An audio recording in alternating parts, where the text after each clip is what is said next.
13절에서 22절 말씀, 에스더 1장 13절에서 22절 말씀, 하나님께서 역사하시기 위한 시대 정신과 문화 2부 함께 하도록 하겠습니다. 에스더 1장 13절에서 22절 말씀을 교독하시다가 마지막 한 구절은 합독하도록 하시겠습니다.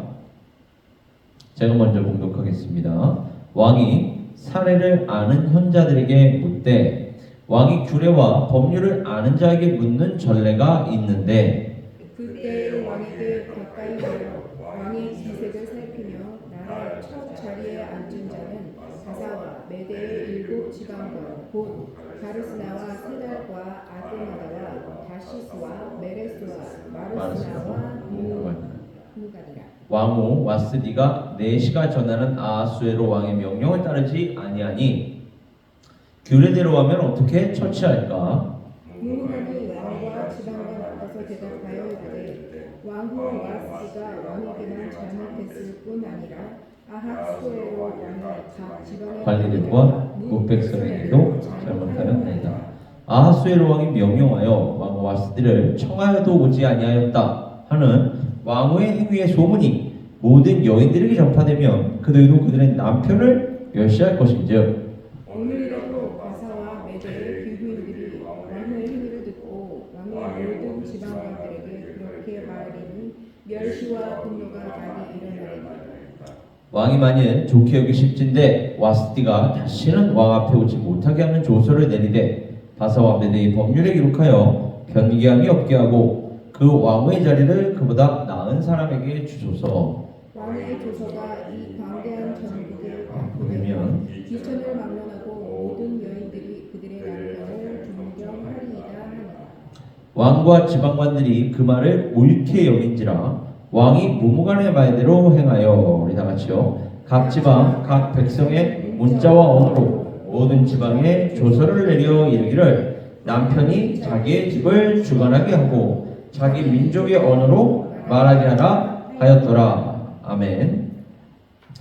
우리 어제 함께 살펴봤던 대로 이 아하수에로 왕의 명령에 대한 와스디 왕후의 불순종을 바사와 메대 제국의 모든 남자들에게 마치 도전하는 것처럼 그와 같은 범죄로 해석하면서 바사와 메대 제국의 모든 여성들에게 뭐든지 이렇게 극단적으로 지금 나타나죠. 항상 극단적인 그 모습들이 세상에서는 아주 비일비재하게 나타납니다. 사실은 이 정도라는 게 없고 항상 극단적으로 나타나는 이 세상의 모습을 오늘 이 에스더서에서도 우리가 확인할 수가 있는데 이런 모든 여성들에게 확대 적용하는 그 7 지휘관 중에 한 사람 무무간의 계략 그때의 멸시와 분노가 많이 일어날 것을 걱정할 정도로 그러니까 남자들의 위치가 사실 당시에 말이 아니었던 거예요. 그래서 말이 아니었던 그 시기에 그 가장 절대 권력자였던 아하수에로 왕의 자존심을 짓밟은 것처럼 이렇게 간주가 되었으니 그 왕후 와스디는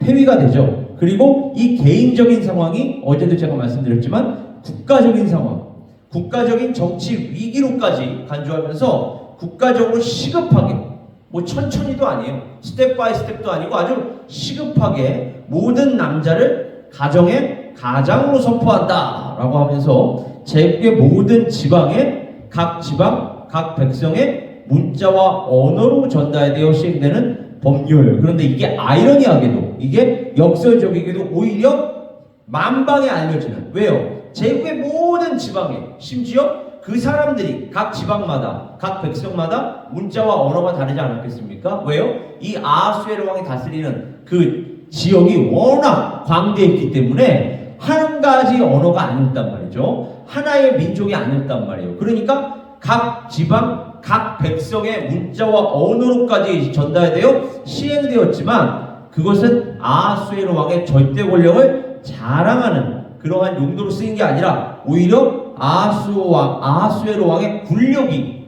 만 지방에 선포가 되는 이런 결과를 낳게 됩니다. 그래서 이 모든 것들을 통해서 우리는 에스더가 어떻게 왕후가 될 수 있었는지에 대한 이러한 시대적 배경을 확인할 수 있다라고 어제 우리가 확인했습니다. 그리고 그러한 모든 시대 정신과 문화가 이렇게 여자를 멸시 여기는 문화였고, 그런데 또 그 여자가 남자를 어느 순간 또 멸시하는 어떠한 현상이 일어나고, 이러한 시대 정신, 이러한 문화, 이러한 것들이 에스더 당시에 배경이기도 한데, 하나님께서는 어떠한 시대 정신이든 어떠한 문화든 그러한 것들을 결국 당신의 백성을 위하여 역사하시기 위한 그러한 시대 정신과 문화로 선용하신다는 거. 그러니까 우리는 이 시대를 믿는 것이 아니라, 이 문화를 믿는 것이 아니라 하나님을 믿는 것인 줄 믿습니다. 그 하나님을 믿고 나아갈 때에 이 모든 것들을 주관하시는 하나님께서 당신의 백성, 교회, 우리를 또 하나님의 길로 인도하실 줄 믿습니다. 마치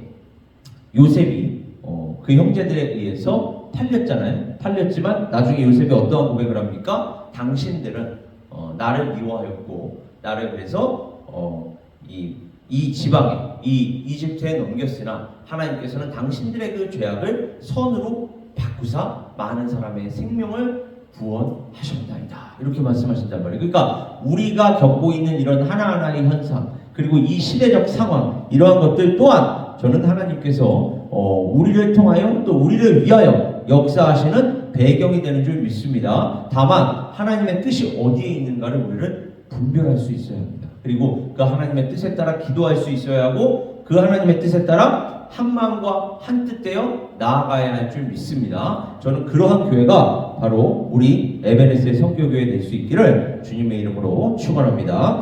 표면상으로 보면 이 바사와 메대 제국 전체에 대한 책임을 지고 있는 듯한 아하수에로 왕이라는 것을 확인할 수가 있죠. 다시 말하면 표면상으로 에스더에 등장하는 모든 인물의 운명, 심지어 왕후까지도, 그리고 나중에는 대적 하만까지도 모든 인물의 운명을 손에 쥔 아하수에로 왕처럼 보여요. 그러나 지금 오늘 본문 말씀의 마지막을 보면 급하게 자기 자리로 돌아가는 이 아하수에로 왕을 확인할 수가 있고, 이를 통하여 우리가 알 수 있는 건 무엇입니까? 현실감을 점점 상실하여가는 아하수에로 왕이라는 것을 확인할 수가 있습니다. 사실은 오늘 본문 말씀을 넘어서 이미 제가 이후에 있는 두세 편 정도의 설교까지 다 마친 상태인데, 그 단계까지 나아가면 아하수에로 왕이 바로 이와 같이 행동하는 데에는 이유가 있었어요. 그때 가서 제가 다시 말씀드리겠지만, 이때 당시의 시대적 상황을 살펴보면, 특히 군사적 상황을 살펴보면, 여러분 그 유명한 페르시아 제국과 헬라 제국 간의 전쟁이 있었습니다. 그리고 그 헬라 제국까지도 정복하기 위한 그 아하수에로 왕이 큰 잔치를 베풀었잖아요. 우리 본문 말씀 초반에 보면 큰 잔치를 베풀었던 게 큰 전쟁에 나가기 전에 우리 군사들에게 밥을 먹였던 거예요. 오늘날로 얘기하면 크게 한 방 쏜 겁니다. 한 방 쏘고 나서 뭔가 사기를 북돋은 다음에 극에 달한 사기를 가지고 헬라 제국과 맞부딪혀서 헬라 제국까지도 정복하기 위한 것이었습니다. 그러나 결과는 어떠했어요? 그 페르시아 제국과 헬라 제국 간의 전쟁이 있었고, 그 전쟁에서 누가 이겼습니까? 헬라 제국이 이겼습니다. 그래서 아하수에로 왕이 점점 쇠퇴하고 있었어요. 패망하고 있었습니다. 그러한 시대적 상황 속에서 지금 아하수에로 왕을 바라봐야 돼요. 그러니까 점점 어때요? 현실감을 상실해가고 있었던 것입니다. 이 몰락의 길로 점점 접어들고 있는 거예요. 다시 말하면 부귀영화와 막강한 권력을 과거에는 가졌고 이제는 점점 쇠퇴해가고 있는 이 세상의 권력은 오늘날 우리에게 어떠한 의미를 가져다 줍니까? 이 세상에서 우리가 아무리 부귀영화를 누릴 것 같아도, 막강한 권력을 지닌 것 같아도 그것은 안개와도 같다. 우리 인생이 20대, 30대 이렇게 젊을 때에 그 혈기가, 그 건강이, 그 아주 육체적인 강건함이 오래 지속될 것 같아도 40대가 되고 50대가 되고 60대가 되고, 죄송합니다, 70대가 되고 가면 갈수록 우리의 힘은 약해져요.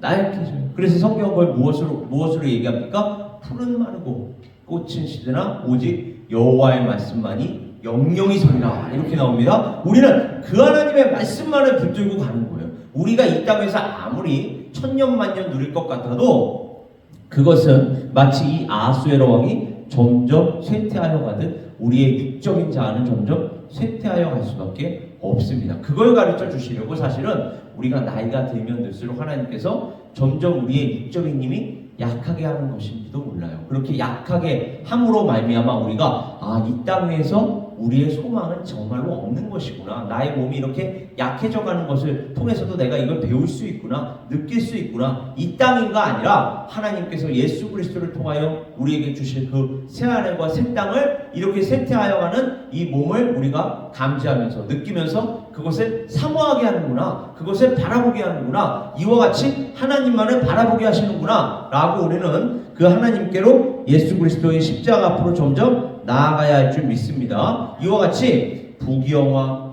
막강한 권력을 지니었으나 오늘 본문 말씀에서조차 무시와 수치를 당하면서 표면화되는 이 세상의 군왕의 모습을 아하수에로 왕의 모습을 통하여 우리가 확인할 수가 있습니다. 이것은 또한 영적이고 내적이며 도덕적이거나 윤리적인 가치가 부여되지 않은, 그러니까 다시 말하면 성경적으로 살지 않는, 하나님께서 기뻐하시지 않는 부와 권력, 다시 말하면 아하수에로 왕이 얼마나 화려한 궁정을 갖고 있었고 얼마나 많은 소유를 갖고 있었느냐. 그러나 우리는 이렇게 눈에 보이는 부와 영화보다는 전지전능하신 하나님과 하나님의 말씀에 우리의 마음과 신앙을 다하여야 하는 그런 교회가 되어야 하고 그리스도인들이 되어야 할 줄 믿습니다. 그것을 가르쳐 주시려고 오늘 본문 말씀은 우리에게 이와 같이 묘사하고 있는 것입니다. 시편 119편 36절에서 37절을 보면 이 교훈과 일치되는 말씀이 제시되거든요. 내 마음을 주의 증거들에게 향하게 하시고 탐욕으로 향하지 말게 하소서.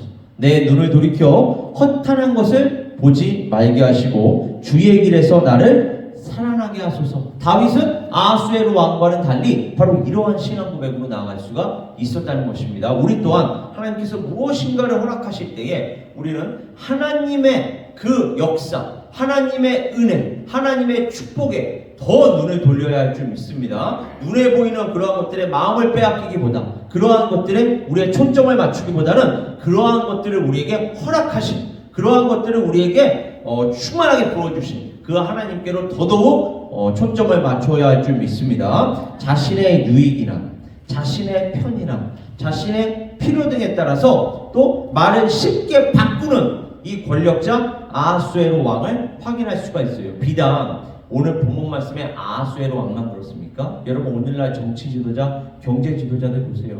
그 민주주의 사회라고 하더라도 그 표심에 따라서 자신의 말을 하루아침에 바꾸는 이러한 지도자들의 모습을 우리는 확인할 수가 있어요. 이러한 것들을 통해서 우리가 알 수 있는 것은 이 세상의 지도자를 우리가 신뢰할 것이 아니라 만왕의 왕 만주의 주를 신뢰하여야 한다는 것을 다시 한번 확인할 수가 있습니다. 이것을 본문 말씀 속에서는 신하들로부터 사실 존경과 신뢰를 받지 못하는 그 아하수에로 왕을 우리가 통해서 확인할 수가 있는 것입니다. 사실은 우리가 이렇게 말을 바꾸는 거 있잖아요. 자신의 입장에 따라서, 자신의 유익에 따라서, 자신의 편의에 따라서, 자신의 필요에 따라서 말을 쉽게 바꾸면 사실은 어느 누구에게나 신뢰를 받기가 어렵습니다. 어느 누구에게나 존경을 받기가 어려워요. 이거는 가족 간에도 마찬가지입니다. 그래서 창세기 29장 25절, 31장 7절에도 기록된 바와 같이 야곱과 약속한 그 약속한 일종의 계약을 쉽게 바꾸는 누구를 우리가 확인할 수 있죠?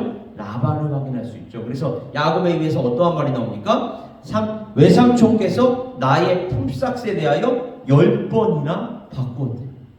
그러니까 그 계약을 10번이나 어긴 것입니다. 그러니까 어떻습니까? 야곱에게도 신뢰를 받지 못하였지만 결국은 그 자신의 딸들, 쉽게 얘기하면 라헬, 그리고 레아에게까지도 믿지 못할 사람이 되어버리는 라반. 그래서 야곱이 나중에 그 딸들에게 당신의 아버지가, 당신들의 아버지가 나를 이와 같이 지금까지 숨겼습니다. 우리가 우리의 가정을 같이 나가서 세웁시다 라고 할 때에 그 딸들이 아버지의 편에서 입장을 밝히는 것이 아니라 이제는 남편의 편에서 입장을 밝히게 되죠. 왜요? 그만큼 아버지가 그 딸들로부터 신뢰를 잃었다는 것입니다. 존중을 잃어버렸다는 거예요. 그러니까 여러분, 부모님들이라 하더라도, 가족간이라고 하더라도 이렇게 자신의 말을 쉽게 바꾸는 사람들은 정말로 이 사람들 사이에서도 신뢰와 존경을 받기가 어렵습니다. 어디 이뿐입니까? 모세와의 약속을 번번이 어겼던 누구죠? 바로 애굽왕 바로. 이 바로는 10가지 재앙을 쏟아붓는 동안에 내가 이번만큼은 당신 모세가 이야기하는, 모세가 제시하는 그 하나님의 말씀대로 순종하겠습니다 라고 하고서 또 그 재앙이 어느 순간 사그러들면 바로 말을 바꿔버리죠. 그러니까 어떻습니까? 나중에는 자신의 장자까지도 죽음으로 몰아넣게 되는 이런 비극적인 결과를 초래하게 됩니다. 어디 자신의 장자뿐입니까? 나중에는 쫓아가지 않습니까? 홍해바다로 쫓아가서 애굽의 모든 그 수많은 병사들, 모든 병사들이라기보다는 수많은 병사들로 홍해에 수장되게 했던 그 애굽의 바로와 이렇게 확인할 수가 있어요. 그러니까 자신의 말을 이렇게 쉽게 바꾸는 사람들은 개인적 차원에서 뿐만 아니라 사회적 차원, 또 그가 국가의 지도자라면 국가적 차원, 민족적 차원에서도 이렇게 큰 해를 입힌다는 것을 우리는 확인할 수 있습니다. 그럼 이것과 대조되는 분이 누구시죠? 우리 하나님이십니다. 왜요?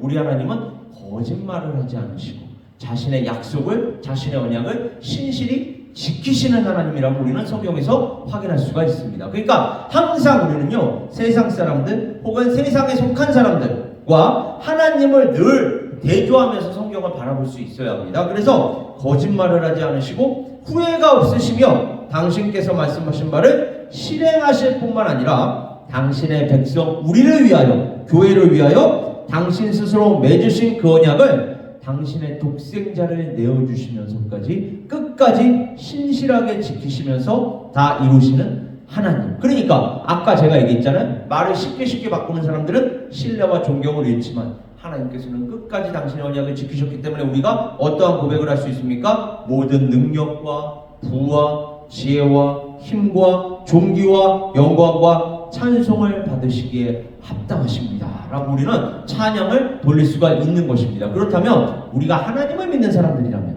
또 예수 그리스도를 믿는 사람들이라면 바로 이와 같이 우리의 말과 행동에 거룩한 부담을 느끼고 거룩한 책임을 느끼고 그러한 것들이 우리의 인격이 되어 그 말로, 행동으로, 인격으로 전도하고 선교해야 할 줄 믿습니다. 그것을 바로 그리스도의 향기라고 얘기하는 거예요. 성경은 당신의 계획과 섭리 속에서 당신의 백성을 구원하시면서 당신의 뜻을 이루시기 위하여 애써 당시에 바로 이와 같은 시대 정신과 문화를 포함해서 사실은 오늘날 이 시대의 시대 정신과 문화까지도 주관하시고 지속시키실 뿐만 아니라, 여기서 지속시킨다는 것은 서스테이닝을 얘기하는 거예요. 서스테이닝, 계속해서 지속시키실 뿐만이 아니라 선용하시면서 역사하시는 그 하나님, 그리고 궁극적으로는 예수 그리스도를 통하여 다 이루시는 그 하나님, 그 하나님과 예수 그리스도께 대한 믿음과 소망과 사랑으로 하나님께서 우리에게 맡겨주신 그 복음의 증언 사명, 말씀 사역, 복음 사역을 다하는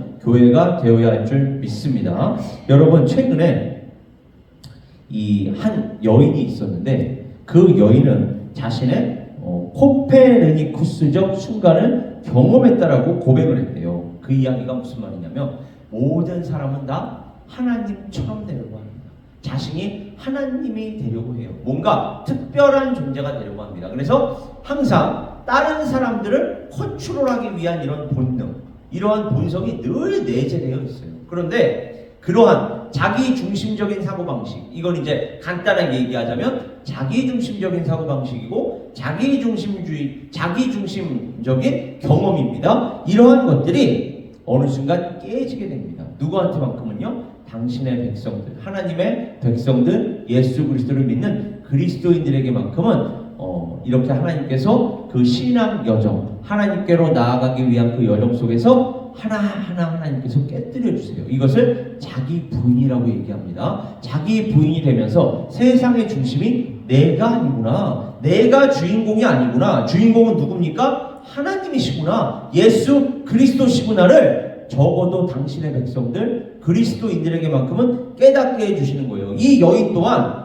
그렇게 자기 중심적으로 살았던 그러한 사람 중에 한 사람이었습니다. 그런데 어느 순간 그녀는 우주의 중심에 내가 있는 것이 아니구나. 세상이 그녀를 위주로 돌아가는 것이 아니구나. 참 철딱서니가 없는 거죠. 세상이 그녀의 속도, 그녀의 관점, 그녀의 입장, 그녀의 취향에 따라 움직이지 않는다는 것을 깨달았다고 합니다. 신앙으로 깨달았다고 해요. 그래서 우리는 그렇지 않기를 바랄 수도 있지만 인생이란 사실은 우리에게도 마찬가지입니다. 우리 위주로 돌아가는 것이 아닙니다. 우리 위주로 돌아간다고 착각한다면 그 착각에서 빨리 벗어나야 돼요. 누구 위주로 돌아가는 거예요? 하나님 중심으로 돌아가는 줄 믿습니다. 이 세상이 점점 하나님과 반대되는 방향으로 나아가는 것 같지만 하나님께서 오래 참으시면서 지켜보시는 거예요. 그리고 그것조차도 다 결국은 선용하실 줄 믿습니다. 그래서 모든 것은 주님을 중심으로 돌고 있는데 이것을 시편 33편이 우리에게 보여주고 있어요. 모든 자연이 주님을 중심으로 주님께서 주관하시는 대로 돈다. 하나님께서는 바다의 경계를 정하시고 바다를 거대한 저수지에 가두어 놓으셨다. 자연의 모든 만물은 하나님께서 정해놓은 그 법칙에 따라, 이걸 그래서 과학적으로도 무슨 The Law of Gravity 뭐 이렇게 얘기하잖아요. 이게 법칙이라는 얘기예요. 이걸 누가 만드셨다고요? 하나님께서 만드신 것입니다. 그래서 하나님께서 만들어 놓으신, 정하여 놓으신 이 법칙에 따라 천지 만물이, 우주가 다 운행되게 되어 있습니다. 그리고 10절에서 12절을 가보면 오늘 본문 말씀하고도 연결이 되는 나라들도 이 천지 만물뿐만 아니라 이 인간들이 다스리는 이 나라들도 결국은 주님을 중심으로 돌고 있다는 신앙 고백이 나옵니다. 그러니까 여러분, 우리가 토요일날 늘 기도하잖아요. 함께 중보기도할 때 우리 조용리한수 집사님 어떤 기도합니까? 우리가 이 미국을, 그리고 우리의 조국 대한민국, 그리고 지금 특히 전쟁이 벌어지고 있는 이스라엘과 하마스, 이란, 팔레스타인, 그리고 러시아와 우크라이나, 이런 나라들을 위해서 기도할 수 있는 이유가 어디에 있습니까? 그런 나라들을 위해서 우리가 기도할 수 있는 근거가 어디에 있어요? 그 나라들이 자기들이, 그 나라의 지도자들이 그 나라를 다스리는 것처럼 보이지만 우리 인간이 보기에는 결국은 누가 다스리시기 때문에? 하나님께서 다스리시기 때문에 우리는 그 나라들을 하나님의 손에 맡기는 것입니다. 그리고 그 하나님께 기도하는 거예요. 그럼 하나님께서 당신의 뜻에 따라 그 나라들을 다시 다스리실 줄 믿습니다. 그러니까 지금도 다스리고 계시는 거예요. 다스리고 계시지만 하나님께서 원하시는 방향대로 이러한 것들이 더 사용되게 하여 주시옵소서라고 우리는 함께 기도할 수가 있는 것입니다. 따라서 어떠한 인간의 계획도요, 아무리 이 세상에 강력한 권력자라 할지라도 그들이 세운 어떠한 계획도 하나님의 계획에 대항할 수는 없습니다. 궁극적으로 하나님의 계획만이 영영이 설 것이고 하나님의 뜻은 결코 흔들리지 않기 때문에 그렇습니다. 신실하신 하나님이라고 제가 반복적으로 강조드리고 있어요. 결국 모든 인생은 주님을 중심으로 돌아갑니다. 13절에서 19절 말씀이 바로 그걸 이야기하고 있어요. 하나님께서는 모든 인생을 감찰하시고 하나님께서는 우리의 마음을 지으셨을 뿐만 아니라 우리가 하는 모든 것을 다 아십니다. 전지전능하신 하나님이세요. 하나님께서는 우리 삶에 개입하실 능력이 있으시고 우리가 서로 궤도에서 벗어나는 상황에 있을 때에는 우리를 구원하실 수 있는 능력이 있으십니다. 이게 바로 에스더 전체의 스토리입니다. 제가 조금 전에 얘기한 이 시편에서 기록되어 있는 이 신앙 고백이 결국 에스더가 진행되면 진행될수록 하나님께서 그 모든 것을 주관하시고, 그리고 주관하실 때의 그 목적은 당신의 백성의 구원인 줄 믿습니다. 그리고 당신의 영광이요 하나님의 나라인 줄 믿습니다. 오늘 이 시간도 우리가 우리의 인생이 우리 마음대로 되는 것이 아니라 우리 뜻대로 되는 것이 아니라 하나님의 뜻에 따라 이루어지게 하여 주시옵소서라는 기도 제목으로 나아가시면서 승리하는 우리 각 사람 에베네스의 성교교회 될 수 있기를 시간 다시 한번 주님의 이름으로 축원합니다. 우리 함께 기도하겠습니다. 아버지 하나님,